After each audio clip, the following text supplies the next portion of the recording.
So where's the CS2 update? Well, that's what a lot of people have been asking me and wondering about, which is pretty fair to be honest. Especially because most people were expecting an update yesterday for Counter-Strike's 25th anniversary, which ended up not happening. Even though it genuinely seemed like we were getting an update or at least something from the developers. Especially because yesterday the CS2 Twitter account was very active, liking posts from the community and just in general interacting with them, as well as the developers working directly on CS2, which becomes very apparent when we check the update history over on SteamDB. In most cases, before an update for Counter-Strike releases, the developers are releasing a developer pre-release build, which is then in most cases followed by the update itself once it's ready to be shipped.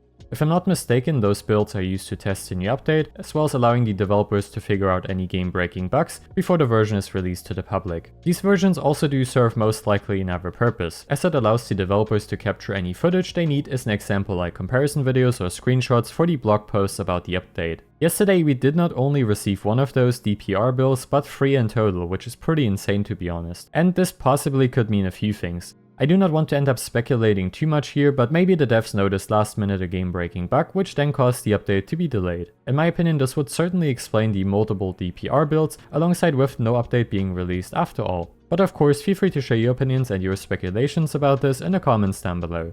So when can we expect something at least? To be honest, it's quite difficult to tell. It could be later today, or maybe next week for all we know. If it's not releasing later today, then I think a release this week seems quite unlikely, as the developers most likely won't release a bigger update on Friday, since there would be almost no time to address any major bugs that may arise with it. I suppose only time will tell.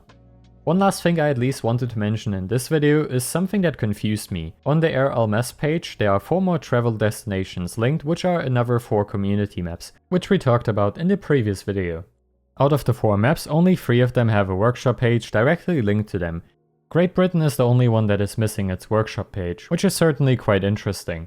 France in this case is referring to the map Palais, which is another wingman map based on the rooftops of France. Switzerland is the map Ravine, which as far as I remember is another wingman map that was featured a couple of years ago in CSGO. And for Japan we have the map Akiba.